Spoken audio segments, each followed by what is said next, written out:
welcome back to the channel. Or I shouldn't say welcome back, some of you guys might be new, so welcome. I've been a little MIA over the last few weeks as I traveled China with my mum and my sister over Christmas and New Year's.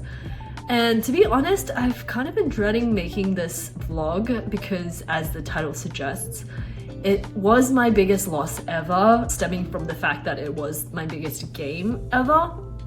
But, you know, this is a poker channel and we are here to learn. So I hope that whatever I do on this channel helps you out just a little bit in your game. I did do some filming in China just to document our silly little moments. So I will probably put something together over the next couple of weeks. It's by no means a travel vlog. You will probably not find many useful tips and tricks on traveling China. But as I mentioned when I started filming on YouTube, this is kind of a way for me to connect with friends and family. It's something I want to look back on and be able to share with friends and family. Some of you mentioned that you were directed here because of Andrew Nimi's latest vlog. So thank you, Andrew Nimi. I don't think Nimi needs any introduction or new subs, but if you have not subbed to his channel or heard of him by some miracle, I'd love it if you would go to his latest video and just comment, "I'm here because of Jenny D."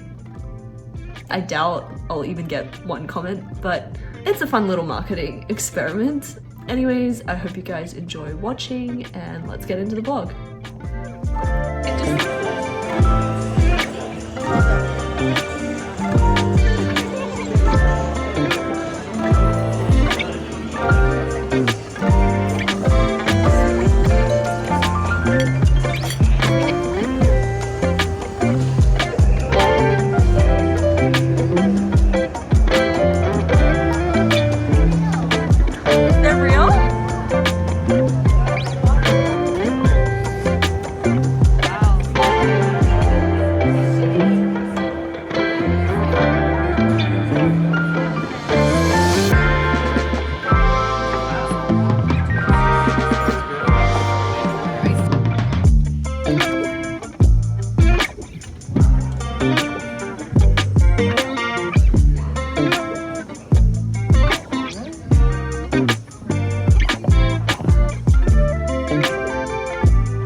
Hard work pays off over time.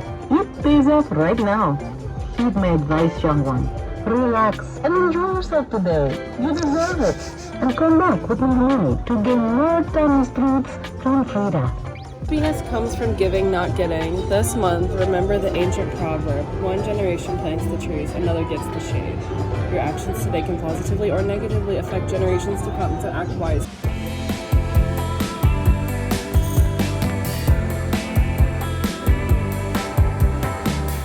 We just got into the hotel and it's very basic. Bathroom is here and the room is here. Also, I don't know if this is a good sign or a bad omen, but the last time I played on Live at the Commerce, I was given a Sephora bag with lip gloss and a rubber ducky inside, and that rubber ducky I kept. It was really cute. It was a little blue one. And I had my biggest losing session ever. One of my biggest losing sessions ever. I lost 5k in that stream. And I had all my own action. But look what is on the bedside table. Literally a rubber duck. It's like the same one, but it's red. I'm scared. I'm exhausted. I'm gonna go to bed pretty much straight away because I'm working a full day tomorrow before the stream, which means I'm gonna start really early and get through all my work. Only that way can I really concentrate on playing is when I've actually done my job.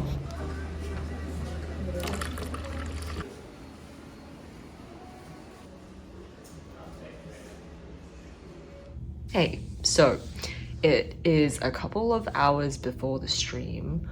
I just wanted to hop on here and just express a bit of gratitude.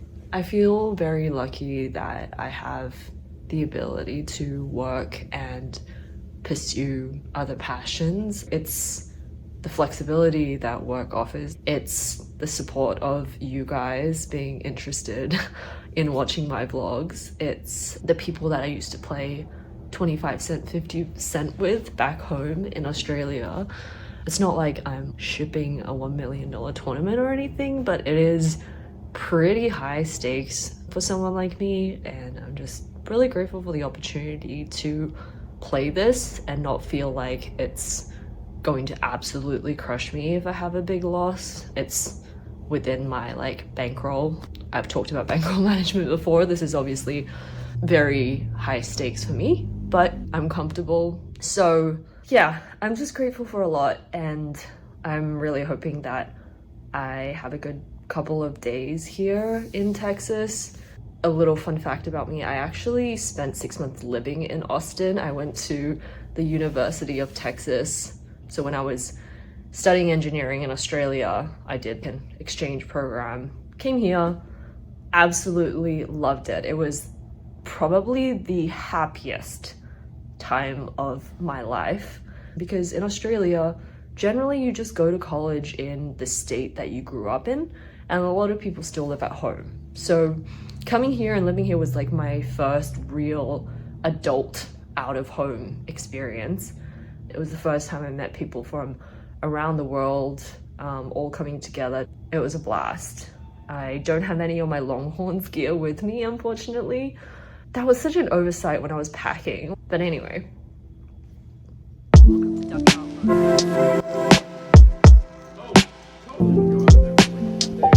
Kicking it off at 5, 10, 10, 25, 50, sometimes 100.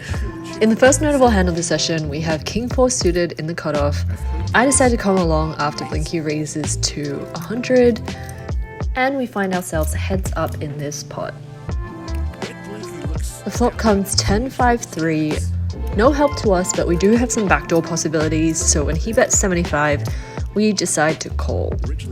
The turn is no help to us again, and also absolute overkill for Blinky. He bets out a smallish bet of 175, and this time with very little equity left, we decide to fold. Next up, we have a hand that we're not super proud of. We have King 9 offsuit and small blind, and we decide to raise it up to 225 with the nit game on. T1000 3 bets to 650, and honestly, I'm not really sure what to do in situations like this with the nit button. I figured in the moment that calling can't be too bad, so we do that, and the flop comes Jack 8 deuce, which again is no help to us, but again we have some backdoor possibilities. And my mind at this point is a little warped just because of the nit button. I feel like everyone's trying to bluff me, plus a king or a 9 on the turn might be good, so we decide to call. The turn actually brings a 9 and we decide to check, kind of hoping for a check back, but nope, never mind. He has put us all in for about 2,000, and you know, I think every point in this hand was a blunder, which has led us to this spot where we've now hit one of our cards and still want to fold. This hand really highlighted two things that I'm not used to, which is the nit game and playing about 100 big blinds deep. This is an especially big blunder because at this stack to pot ratio, even if we had turned some equity with a queen or a 10, there still isn't a way for us to call a turn bet, so this was just a pretty messed up hand to say the least. The only saving grace is that I eventually do decide to let it go. Another thing to note is that the penalty relative to the straddle and double straddle of 50 was relatively small. It was $400 into a splash pot, so in retrospect I shouldn't have let it affect my game all that much. Next up we have Jack 10 off in the hijack. There's a raise from Cinnabon in early position, and we decide to go for a 3-bet to 275. Now again, this is not what I would usually do in 5-10, 5-10, 20 deep stack games, but this is not that game we are playing today, so we are mixing it up, especially with our nip button still in front of us. You know, just trying to take every opportunity to take it down pre-flop. Unfortunately, Cinnabon decides to call, and now we are heads up to a flop, in which we flop middle pair with a gut shot to the straight as well. The flop goes check check, and the turn now brings a 7. And when it's checked to us, we decide to check again because we don't need as much protection with our pair as some of the cards that would make the board more dicey, like an 8 or a queen, would actually give us a straight. And at the same time, there are better hands to bet. For example, if I had a hand like King 7 suited, 10-7 suited, 9-7 suited, those hands would probably go for a bet on this turn. And so we don't need to put a naked 10 in our betting range. If we bet too many hands on this turn here, it makes our range look really weak when we don't bet. So checking here just makes our hand a little bit more defensible on the river. The river card is one we love to see. It's the 8, giving us a straight. However, it's a 4-liner to a straight, so in this case, I decide to go for a full pot bet when it's checked to us to make it look a little bluffy, because this is a spot where your betting range is kind of polarized. You either got the straight or you don't. Anyway, Cinnabon's in the tank, and he ends up making a very good laydown. Looking at his exact hand, I'm really surprised he didn't call, so good on him. Okay, this might have been shit as well. We have queens on the double straddle. There is an early position raise, then Blinky 3-bets, and we are pretty happy to get it in here, but we decide to go for a 4-bet of 2,000, making it a size that even if called, we're pretty much getting it in on the flop. Blinky decides to just flat, which is the worst thing that can happen for us, and we see a flop that is ace high with a 10 as well. The ace is bad, but the 10 is also a bad card for us because not only do 10s flop as set, but it also means our opponent is less likely to have 10s. So if this was an ace high flop but ace 8 deuce, for example, I could think about just getting it in here because there's hands like jacks, 10s, 9s that can still call that we are ahead of. You might also think, well, isn't 10 good now because your opponent might hit a pair of 10s and call? Maybe, but given the pre-flop action, it's probably unlikely that he has any 10s other than ace 10, of which there are 2 combos left and which already beat us. So given this flop, when Blinky checks, we decide to check behind. On the turn, I wasn't really sure what to do. Blinky checks again, and you know, I guess he could still have an ace, but it's less likely now. And if I'm thinking of hands that can call that we beat, it's pretty much just jacks. So I don't really know if I like my turn bet here, but I just put it in. How bad can it be? We're just hoping to get called by jacks, I guess. Once all the buttons are gone, the game's over. And now he's in the tank for a little while. When he calls, I'm very surprised to see that we have the same hand. Not surprised that he tanked, of course, it's very sensible, but just surprised at the unlikeliness of having the same hand. It's a freaking shame as well, because if he had folded, I would have won the pot and gotten rid of my nip button. Nevertheless, in this instance, we chop it up. Okay, I was also not happy with how I played this hand, so we have pocket 4s on the button. We open it up and quickly get 3-bet by T1000 on my left. We call, everything is pretty standard at the moment. The flop comes King 6, a whole lot of nothing for us, but we could still be ahead a decent amount of the time. So when he bets 350, we decide that's an appropriate price to continue. The turn brings the 3 of hearts, and now he checks, which he should do with a decent percentage of his range at this point, and we thought this was the kind of a spot where a protection bet could work well. Unfortunately, when I ran it, this was pretty bad, as this is a spot where your betting range should just be made up of bluffs and made hands. So for example, if you look at ace 5, ace 4, ace deuce suited here, you're kind of mixing your betting range between bluffs, which are the spades, which would have called with backdoor equity on the flop, as well as flushes. with the hearts. So pocket fours is kind of just in the middle where you still kind of have decent equity, but you really don't want to be betting here. So definitely a blunder by us. Now we see the 4 of clubs on the river, and obviously, you know, because we've already screwed up this action so much, the good thing is the fact that 4s is not in our betting range on the turn makes it slightly more disguised when we hit our full house on the river. So when he checks again, we have an easy all in here, nothing else really makes sense. So we do just that, and now he's in the tank. I was desperately hoping for a call at this point. Obviously, I was thinking he's up so much already. Hopefully that plays into his subliminal decision making somehow. Unfortunately, if you look at his specific holding, it's a hand that isn't likely to call, and sure enough, he does fold. Next up, we have the nip game going again, and we have King 10 suited in the hijack. We decide to go for a raise.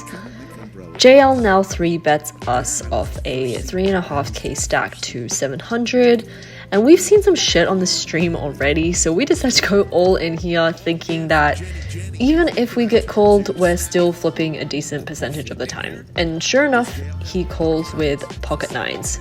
So we decide to go twice.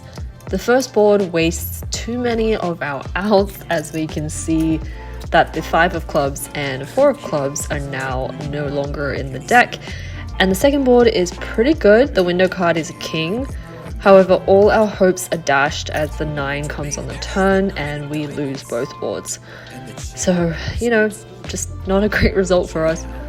On to the next, and we now have 9, 7 of diamonds in straddle position. Big Daddy Chaz opens it up to 150 and we decide to 3-bet. He calls and we see a flop where we miss, but Big Daddy Chaz does hit his middle pair. And now we are going to start bluffing, desperately trying to get rid of our nip button, plus we have some backdoor equity, I guess. Unfortunately, getting him to fold just isn't that easy as he calls, and we see a very sad 4 of spades on the turn. At this point, I feel like I can't just keep blasting off, so I decide to give up unless the river is favorable.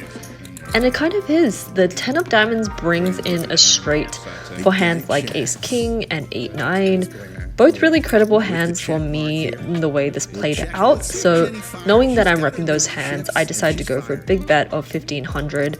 Well, actually, looking back, it's actually not that big, but in my mind, it was pretty big. And now he's tanking, and I'm just thinking, man, I really don't want to show this hand. So after a very, very long tank, I'm very grateful that he folds. And now we are showing our hand for much more positive reasons, and that is to get rid of our nip button. Alright, here comes this beauty. So we have ace queen suited in the small blind. There is a raise from high to 250. We decide we are going to 3-bet to 1050. It folds back around and high makes a quick call.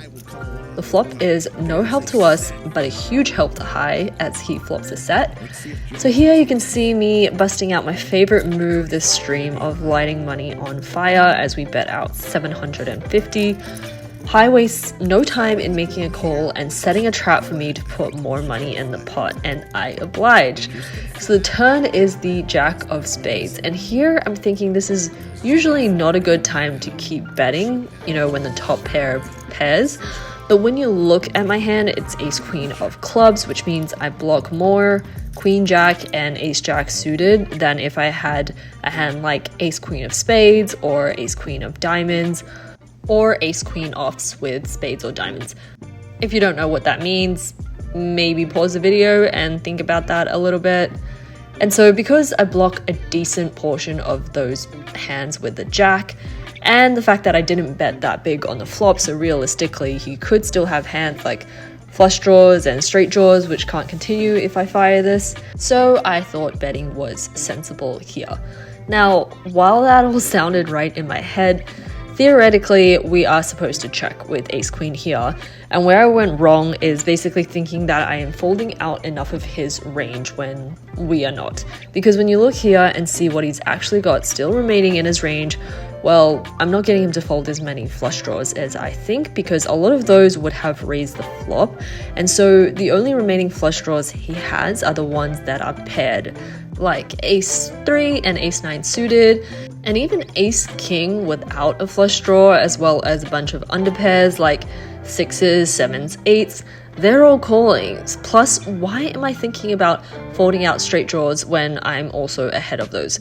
So jamming ace queen here is really the epitome of lighting money on fire, giving him an easy call situation. Little did we know that his call is easier than we ever imagined. His pocket nines absolutely crushing us. We're drawing dead to the river. Very sad that we still have to run it, but yeah, this was definitely my biggest mistake of the night. The EV differential here between checking and betting was pretty huge. It was over 5 big blinds. In the last notable hand of the session, we have Queen Jack of Diamonds in the small blind. There is a raise to 150. We make it 700, and now JL decides to go all in for almost 3,000. Admittedly, I didn't look at his stack properly, but at this point, I thought we had enough equity. It's 2,000 to win a possible 3,600, so we need about 35% equity. Unfortunately, this time we are dominated. The first flop was promising. If he didn't have ace queen, it would have actually looked like a really good flop for us. And again, unfortunately, 2 of our outs go to waste on the first board again. And the second board was no help to us either, as we get scooped for the second time. And that pretty much wraps up our session. So if you were wondering how I lost 12k, now you know. Oh, I just woke up from a nap. I passed out as soon as I got home, wrapped up some work. Obviously things did not go our way on the stream. I think I'm most tilted about that Queen Jack suited call pre-flop against the full bet jam, and also just jamming with the ace queen versus the boat. I may actually buy in a bit deeper tomorrow, and I'm not sure if the 50 is going to be on the whole time, so maybe we get to play more like 200 plus big blinds deep, which is what I'm used to. We fight again tomorrow. The next day, we are back to battle again, and we have the vlogfather Andrew Nemi on our left, as well as a table full of people dressed to have fun. I will admit I did do some research into the players on this stream, and it turns out everyone's here for a good time, which is perfect for me as I was still licking my wounds from the day before. First up, we pick up ace king in the straddle. Llama raises it up to 210. And we are all playing about 2k effective here to start the night, so we decide to go all in at the stack depth, and we get snap called. With getting scooped twice yesterday still fresh in our minds, we hear Llama say, Ace king no good. Man, did we just run into aces or something? Thank God for us, we are still in a flipping position as he tables pocket 10s. He was just trolling, and it totally worked in triggering my PTSD. The first board does not go our way, unfortunately, and the second board is overkill as we revert a full house to chop up the pot. In this next hand, we have ace 4 suited in a single raise pot that ends up being 5-way. We flop trips. Unfortunately, we're out of position, so nothing really to think about except to check here and hope that someone fires the bet. I guess you could also bet here and take a stab. Honestly, I'm not really sure. I haven't played many 5-way pots in my lifetime, so I decide to check. It checks around to Skull Mike, who fires 500. Bill gets out of the way, and I don't really want to just call here and have 3 or possibly even 4 people see the turn. But knowing what these players have now, I guess I had nothing really to worry about. But in any case, I decided to raise to 1650, hoping for a call or a jam or anything to put more money into the pot.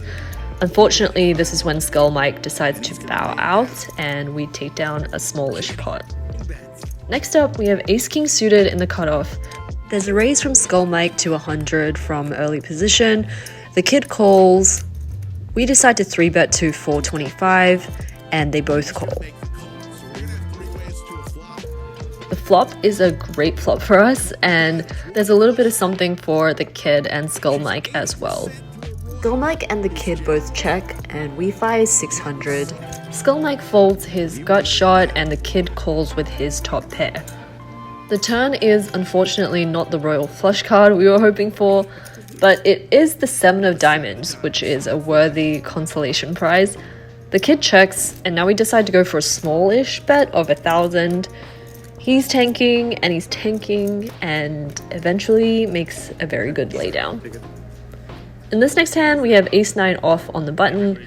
The kid raises it up in the cutoff, and we decide to 3-bet on the button again, just trying to get rid of our nit button. It folds around to the kid, who calls, and we are off to a flop, which is 9 high, giving us both top pair. The kid checks, and with top pair, top kicker, we fire 450. The kid thinks about it for a while, but decides to come along. The turn is an offsuit 3. It feels like we can continue betting here. It's unlikely that we are behind in any way, and there are lots of hands that can call. So we bet 1,000, and he does indeed call again. The river is a 3 of hearts, which now brings in the front door flush. I thought this was a spot where I probably wasn't going to get much more value, but it could have been a nice spot to go for some thin value. I'm not really sure, but in any case, we can't be too mad at getting a pot pushed our way. In this hand, we have Queen 10 offsuit in the hijack. There's limp from Florida Bill. We raise it up to 125. Skull Mike just flat calls with his pocket jacks, very, very sneaky. And Bill decides to call as well. The flop is 9 high, giving us some middling backdoor possibilities. It checks around, and the turn gives us a few more outs, including a gut shot. Skull Mike checks, Florida Bill decides to take a stab, and at this price, we are really not going anywhere, so we decide to call. Unknowingly, we are actually drawing very thin at this point, as Skull Mike blocks 2 of our gut shot outs, and also has a draw to a high flush. By the river, we are still 3-way, and it is the ace of diamonds. Skull Mike checks, Florida Bill decides to check as well, and I figure now would be a good time to bluff. Having a 10 of hearts blocker is probably less relevant, seeing as both players have shown considerable weakness, so much so that a flush is unlikely, and it's kind of hard to imagine that our opponents have an ace. I mean, I guess there is some low aces that may have decided to bluff the turn or call for a wheel draw, but I decided to bet pot as a bluff anyway. It doesn't have to work 100% of the time, and in this case, it does. Now we pick up the best hand we've seen all night, which is pocket kings. We open it up to 150 in the low jack. Mimi decides to come along in the hijack, as well as Llama, Florida Bill, and the kid. So we are 5-way, which we are not really loving, I have to say, with kings. As you can see from the percentages, we are 58% to win, which is pretty high considering we are 5-way. The flop is an amazing flop for us, probably as good as it gets. As you can see, our equity actually now increases from 58% to 75%, which is pretty rare when we're going 5-way. So very happy with the queen high flop. We decided a bet would be sensible here, and since we have 5-way, there is no need to go that big, as I don't want the person to our left to think about all the players he has to get around if he calls a big bet, etc. So we go for 375. Mimi makes the call, and everybody else folds. And now we are heads up to a turn, which is the king of hearts. I'm not sure I actually love this. So it was a pretty disconnected board to begin with, and it was unlikely that we were beat on that board. And now the king kind of has the potential to kill our action, unless he specifically has a hand like king queen, or if he had a hand like pocket sevens. We are now beating that, but those are kind of rare, and I feel like it would just be hard to extract value from this. Anyway, I shouldn't be complaining, so we decide to go for a check, and he quickly checks back, unfortunately. The river is a 6 of clubs, and now we're just trying to squeeze a little bit more value from this pot. I figure it's better to go for a bigger size because we are not getting called by much, so I thought maybe go for a bigger bet, make it look like a bluff, and get called by bluff catchers. Anyway, he thinks about it for a little while before laying it down. And that wraps up the poker part of my trip to the Lodge Card Club in Austin. We all headed next door afterwards for dinner and drinks at Odds, where more drinking and gambling was done. Thank you to Skull and the team for having me. It was an absolute blast.